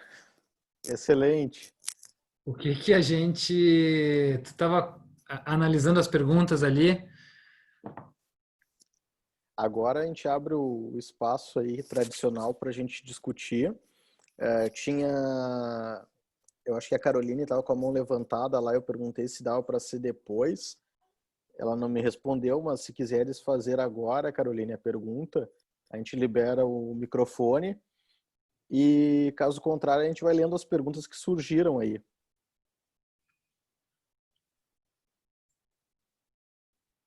Ó, o Luca conta aqui uma história peculiar, né? Eu vou ler aqui para o pessoal, não sei se todos têm acesso. Ele diz que, envolvido numa situação peculiar, minha mãe foi sócia de uma empresa, retirou sociedade em 2001. Agora o espólio, minha mãe faleceu em 2016, sinto muito, está sendo cobrada por uma multa contraída em 2014 por essa empresa, vinculada ao CPF dela. E a execução fiscal foi ajuizada só... Opa! Acabou caindo aqui a tela do chat. A execução fiscal foi ajuizada só contra a empresa. Resumo: não conseguimos fazer um parcelamento bem favorável de uma dívida realmente existente. Exatamente. São situações muito comuns, assim, que o Maurício tentou expor aí na aula de hoje, né? Monitorar, controlar, fazer essa advocacia de acompanhamento, ela é super importante, inclusive para preservar pessoas que às vezes a gente sabe que não tem poder de gestão. É muito comum uma situação assim, especialmente as empresas que antigamente não podiam ser constituídas de um único sócio, antes da Eireli e antes da alteração recente, colocar lá um sócio para compor o quadro societário apenas por necessidade. Aí essa pessoa não acompanhava a vida da empresa, não sabia de nada, a empresa foi encerrada de forma irregular, como o Maurício mencionou na súmula 435 do STJ, mas aí o sócio, ele já tinha preparado a sua vida, já tinha organizado tudo, e a execução, mesmo que redirecionada para ele, não alcançaria nenhum bem dele. E aí fica aquela sócia que não sabia nada, como aqui ele ilustrou o caso da mãe dele, e que por vezes se faz um redirecionamento desrespeitando inclusive a própria dicção do 135, né, Maurício? Que diz lá de forma muito expressa, sócio administrador, ou sócio gerente na versão antiga, né? O administrador não deveria o minoritário, aquele que apenas compõe o quadro societário. Mas é uma situação que preocupa bastante, por isso o nosso alerta aqui na aula de hoje. O pessoal, assim, tem muita... A junta comercial de alguns estados agora ela está eletrônica e ela tem modelos de contrato social. Geralmente o modelo de contrato social é feito por uma área societária, é feito por uma outra área. Quando a gente está... E agora, sem a brincadeira, mas está muito na moda, todo mundo quer ter uma startup, né? Quer ter uma startup, andar de patins e comprar tudo com Bitcoin, né? Então, isso daí é o modelo do sucesso. E daí a startup é uma empresa. A empresa tem que constituir. Muitas vezes a pessoa está constituindo uma empresa e vem lá vem o contrato social, o modelão, que diz assim, todos serão administradores da empresa. Até quem não vai ser. Pessoal, isso tem uma consequência gravíssima tributária, então atentem bastante para isso. Administrador é só o administrador. Daí algumas pessoas me disseram, mas eu gostaria de dar opinião também. Tu não precisa ser o administrador, você só vai dar opinião. Né? Pode ter isso no contrato social, num acordo de sócios, isso pode ser ajustado de uma forma, mas existe o administrador, e o administrador tem consequências consequências bem fortes. Obrigado, Fábio. Muito obrigado. Fico muito feliz que as colocações foram do agrado. A Andressa, eu fiz uma enquete lá no grupo do Telegram, depois vocês compartilhem, e fiz uma pergunta que ela respondeu prontamente e ganhou um outro exemplar da aula de hoje. Então, a gente tem aí a Rosana e a Andressa como as vencedoras por hora, né? Tem mais ainda, vai acontecer mais. Fiquem atentos aí, participem da nossa interação para concorrer aí aos sorteios que a gente vai fazer. E aí ela pergunta, a criminalização, como acredita que será a caracterização do devedor contumaz? Isso foi o que o ministro Barroso tentou deixar claro na fixação da tese, que para incidir no tipo teria que ser a reiteração, né, a contumácia. Só que ele não disse assim, contumaz deixou de pagar um mês, deixou de pagar 3 meses consecutivos ou alternados, não diz. E aí isso vai para os estados. E aí cada estado tem criado mecanismos, criado regulamentações próprias para dizer o que é contumácia. E aí a gente tem uma loucura, porque são 27 entes federados e cada um vai dizer, não, contumaz é mais de um mês, contumaz é um mês só, contumaz é a pessoa que passou a dever 12 meses. Enfim, imagina, Maurício aí é advogado de empresas que tem atuação no Brasil, sabe bem como é que é, uma empresa que tem atuação no Brasil todo. Como é que faz o monitoramento da contumácia para efeito de fazer exatamente isso que a gente está sugerindo, né? Que é um serviço diferente. A gente está sugerindo um serviço, olha, além de cuidar do processo, além de acompanhar e fazer as defesas, eu vou monitorar os administradores para que eles não tenham repercussão no seu patrimônio. E aí isso importa em definir e orientar, olha, não pode deixar mais do que pontinhos. Esse é o problema, Andressa. O STF não definiu o que é contumácia e acabou ficando assim uma carta, um cheque em branco para os estados. E aí está todo o problema, né? Ederson, não sei se tu respondeu aqui para Amanda Feltrin sobre cost sharing. Eu tinha respondido, mas como eu sou inábil aqui no chat, não sei se eu fiz para todos, só para ela ou só para nós dois. Mas enfim, agora aproveitando esse espaço aqui, a Amanda perguntou: vocês têm alguma literatura, bibliografia sobre cost sharing? E eu respondi, não sei se só para a Amanda, mas agora eu respondo para todos. Eu orientei um trabalho no mestrado da Unicinos.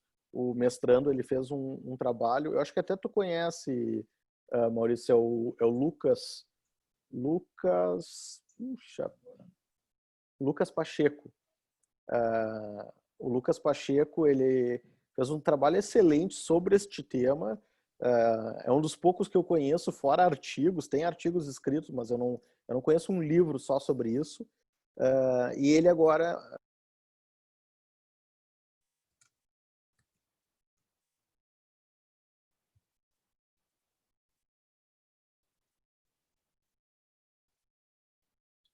Alô, no alô? grupo do Telegram.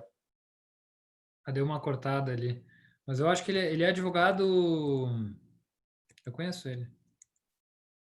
Não, é bem conhecido. Eu compartilho no grupo do Telegram com vocês. Ah.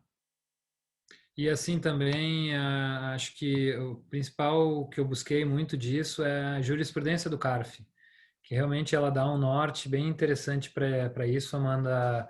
O que eles estão entendendo? Tem uma diferenciação entre cost sharing com empresas para tributos diferentes, quando tem empresas dentro do país ou empresas com sede fora.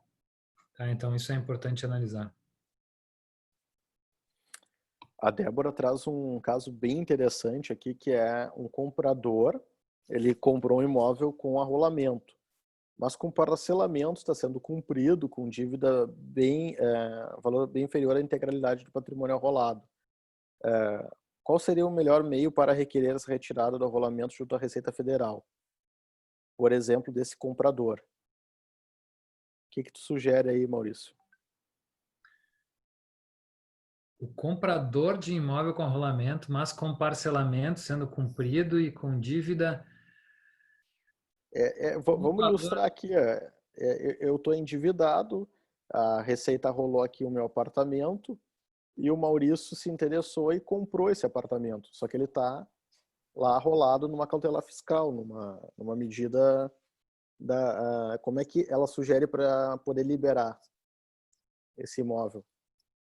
O que tem que fazer aqui é pegar, conversar, enfim, com o vendedor, né? Que é quem está com os bens ali, verificar, porque é ele que vai poder. Tem que ver como, se o patrimônio dele realmente é maior que o da dívida, é maior que, é menor que 30% da dívida. Então, talvez fazer uma reavaliação patrimonial dele, ah, isso consegue se fazer, consegue se tirar o arrolamento do bem, mas porque daí não vai ser, na proporção não vai estar não vai estar superior àqueles 30%. Mas só tirar sem mexer, ou enfim, naquela alegação que eu falei, se ele era responsável tributário, dá para levar essa alegação de que responsável tributário não pode ter arrolamento contra ele, né?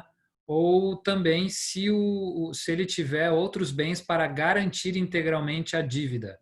Então, se ele tiver de alguma forma como garantir integralmente aquela dívida, porque, por exemplo, é fato para o rolamento eu ter 30%, eu ter o patrimônio, como é que é, menor que 30% do valor da dívida. Não, a dívida é maior que 30% do meu patrimônio. Só que muitas vezes eu posso ter uma garantia num seguro fiança, que eu vou pagar pouco aquela garantia, ele vai garantir a integralidade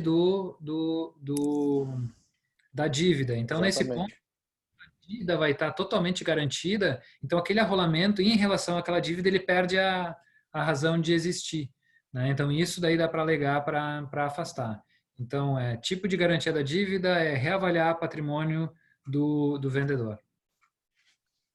A Caroline pergunta aqui, não, ela justifica que ela não levantou o braço, foi sem querer. Mas aí surgiu a dúvida agora, ela coloca que no caso do STF, da criminalização do inadimplemento, não possui previsão legal. É a tendência que ocorra com outros tributos que o contribuinte também declara, e como fica a súmula do STJ 430. Não dá ideia, Caroline, para fazenda. A racionalidade ali foi a ideia de que o ICMS, ele como característica é aquele cálculo em que o contribuinte ele é um mero arrecadador, porque a repercussão econômica ela é do consumidor. Minha opinião, tá? Isso é uma tremenda bobagem, é uma questão que só serve para fins doutrinários, de fazer distinção entre repercussão econômica, contribuinte de fato de direito, porque, na verdade, o empresário que não repercute o ônus de qualquer tributo no preço do seu produto, ele vai quebrar. Não, de duas uma, ou ele sonega ou ele vai quebrar. Não tem como tu manter um negócio sem calcular o peso da tributação de todos os tributos e repassar no preço. Acontece que no ICMS ele é expresso, ele é destacado, e aí isso ensejou a consolidação dessa jurisprudência. Acho que não tem como repassar para os demais, salvo se a gente estiver falando do CBS agora, que é para ser a exemplo do ICMS, também destacado. Daqui a pouco o IPI Mas também. O IPI também. IPI, que o cálculo é por fora, mas vamos falar muito baixinho, tá? Não compartilhem isso, porque senão é um prato cheio. Mas tirando interessante a tua pergunta mesmo, justamente é isso que é importante, gente. Eu sempre falo isso nas aulas. A gente estuda um precedente, a gente estuda um caso, a gente tem que ver como é que é a transcendência disso. Não é a transcendência, né? É a transcendência jurídica, como é que isso pode ser impactado em outros casos tributários ou em outros contribuintes ou em outros tributos. É exatamente assim, seja para o bem, seja para o mal ou para o bem. Também a gente tem que ver o fundamento de decidido um acordo, um precedente que a gente pode trazer para outros tributos. A Andressa traz aqui a dúvida sobre a DIN 2446, que está finalmente, depois de mais de 20 anos, julgando o artigo 116, parágrafo único, a chamada norma geral antielesiva. Uma das coisas mais importantes, né, no direito tributário, o STF sentou em cima da ADIM e veio a julgar somente agora, tá concluindo o julgamento. Minha opinião, tá? Se está reconhecendo a constitucionalidade, para mim era mais do que certo. Não sei se tu pensava diferente, Maurício, mas para mim era certo que o STF ia reconhecer que é constitucional aquele dispositivo. Uhum. Uma esperança dos contribuintes era dizer que não era auto-aplicável, porque o próprio dispositivo diz que precisa ser regulamentado por lei ordinária. Eu tinha esperança nisso, parece que não vai ter essa interpretação, vamos dizer que ele é auto-aplicável, ou seja, todas as autuações que já foram feitas com base nele, desconsiderando os negócios, vão ser mantidas. Mas é interessante, alguns pronunciamentos, ainda que muito seja obter dictum, né, dos julgadores, olha, mas não está aqui tirando o direito ao planejamento. A gente tem identificado alguns posicionamentos que eu considero muito interessantes a respeito do reconhecimento da liberdade do contribuinte de planejar. E recentemente saiu uma notícia sobre o caso famoso aí dos jogadores de futebol, das celebridades, que constituem pessoa jurídica para administrar o seu patrimônio, receber algumas verbas na pessoa jurídica e vem sido referendado pelo judiciário, né? Ainda é muito cedo para afirmar que o STJ e o STF vão pensar dessa forma, mas eles vêm reformando nos julgamentos de primeira instância e mesmo no segundo grau a posição do CARF, né? Que é majoritariamente favorável à fazenda e desconsidera a pessoa jurídica por completo. Mas assim, ó, tem precedentes não muito antigos, de 2019, dizendo no CARF que precisa de lei ordinária. Eu pensava que não tinha, mas existem. Então procurem sobre essa questão do 116 no próprio CARF, que tem alguns precedentes bons lá também. E agora que o CARF não vai ter o voto de qualidade, ou tá essa discussão, né, na portaria tão famosa ali do Guedes, a última, mas enfim, o fato é que tem esses precedentes lá.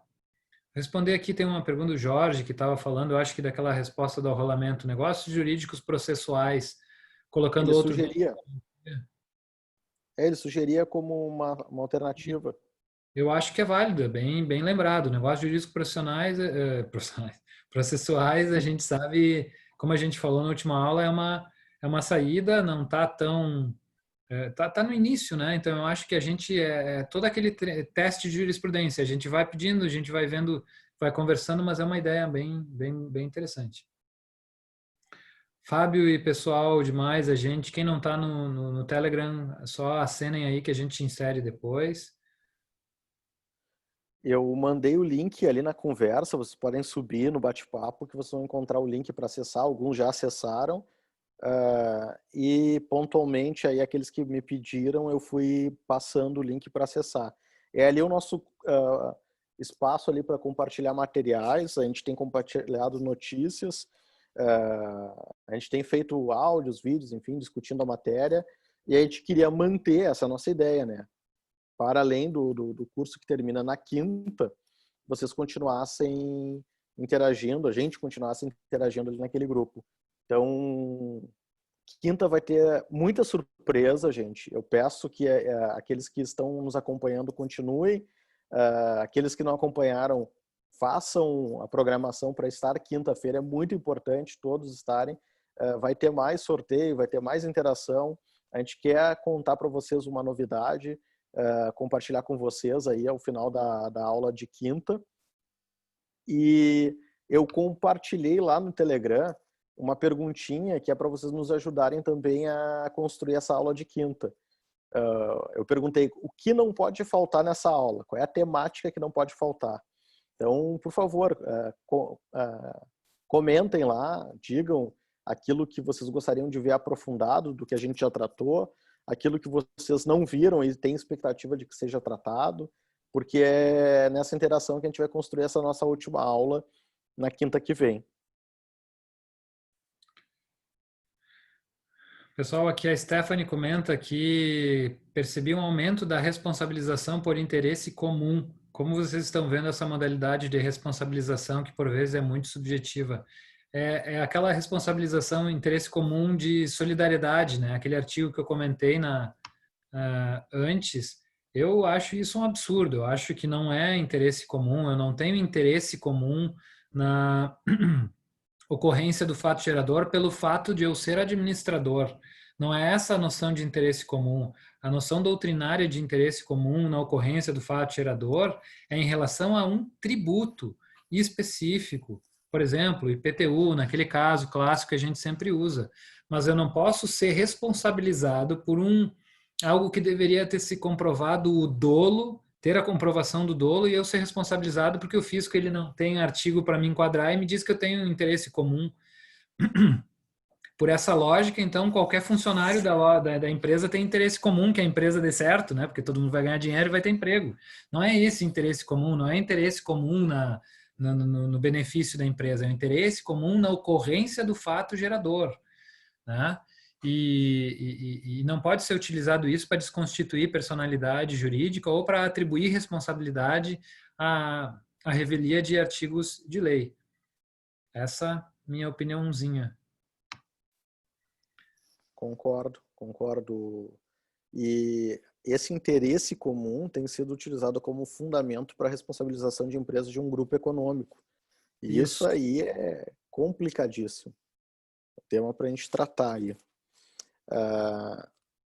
O Aqui eu... Kleber, ele traz... Isso, vai lá. Eu ia falar desse que eu tinha esquecido aí do Q&A. Vai. O Kleber, ele fala, o memorando de entendimento tem capacidade de vincular juridicamente o potencial sócio adquirente de uma startup? Não, eu diria em condições normais de temperatura e pressão. A lei é muito clara, dizendo que responsabilidade ela é extensível apenas, então somente naqueles casos 135, mas vejam, no creio em brujas, pero que las hay, las hay. Então a gente fica ressabiado, né? Com algumas criações, alguns entendimentos criativos feitos pelo fisco para responsabilizar outras pessoas. Eu digo isso quando eu falo com pessoal que empreende, fundadores de startup. A lei que criou o investidor anjo é um desastre completo, porque o investidor anjo ele não quer ser sócio por essas razões que a gente falou na aula de hoje, a exaustão aqui na aula do Maurício, mas ele quer opinar, ele quer dar opinião, ele quer participar, ele quer ter poder de veto sobre algumas decisões. É isso que na prática acontece, né? O investidor anjo ele aporta o dinheiro, ele não é sócio, mas ele quer fazer aquela mentoria, assessorar para que o negócio dê certo, porque ele é um cara experiente, via de regra. E aí, com esse tipo de envolvimento, e isso ficando documentado e registrado, dá aso, não quero dizer que isso esteja certo, mas dá aso para uma fundamentação na linha do 124.1, por exemplo, interesse comum, o que, na minha opinião, está equivocado, é errado, mas é bom estar alerta aí, o Kleber que traz esse problema. A gente faltou responder alguma aqui.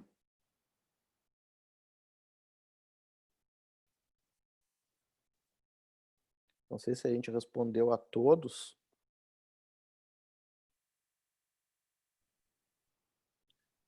Eu acho que tem mais um que acabou de entrar aqui da Camila.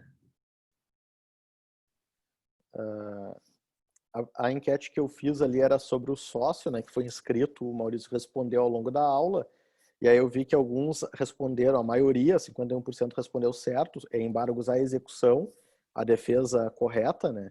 Exceção de pré-executividade não pode, porque se ele está já na CDA, é uma matéria que não dispensa a produção de prova, justamente pelas razões que a gente falou, né? Tu tem que provar que tu não tem responsabilidade, inverte o ônus, e essa matéria foi dirimida pelo STJ. E o IDPJ foi dito que não cabe na execução fiscal. Essa é a orientação que está se consolidando. Então, a ação de indenização eu botei só de sacanagem lá. Ninguém marcou, ainda bem. Então, está encerrada aqui a enquete.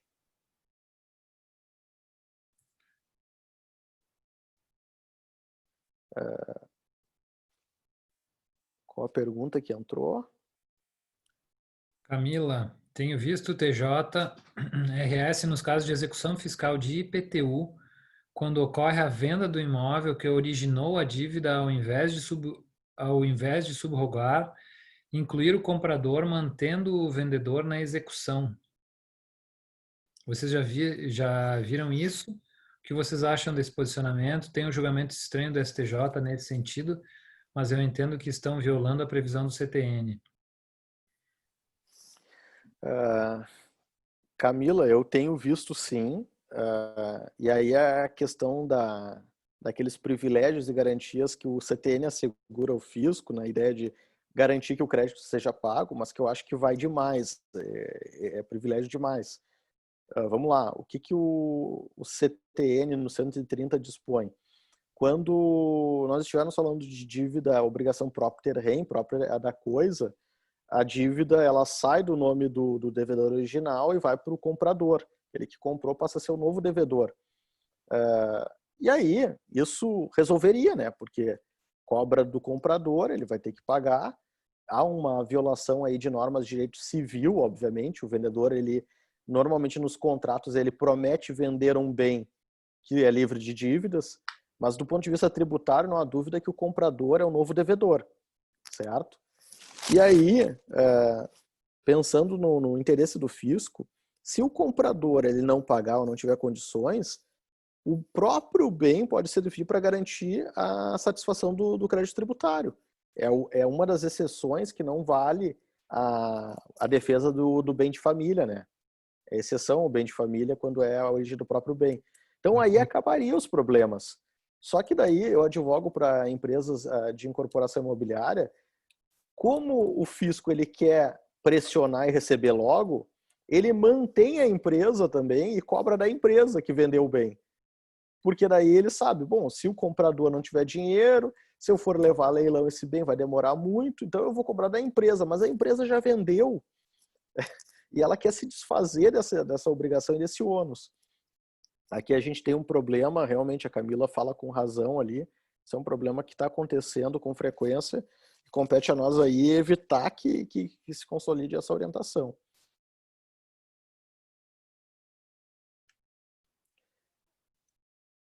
Considerações finais, professor Maurício, para a gente encerrar nosso encontro de hoje.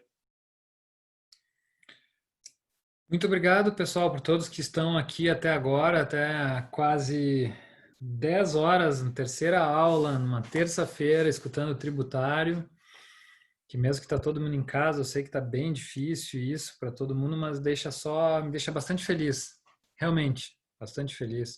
O cabelo está comprido demais, porque eu não pude cortar ainda, porque está tudo fechado.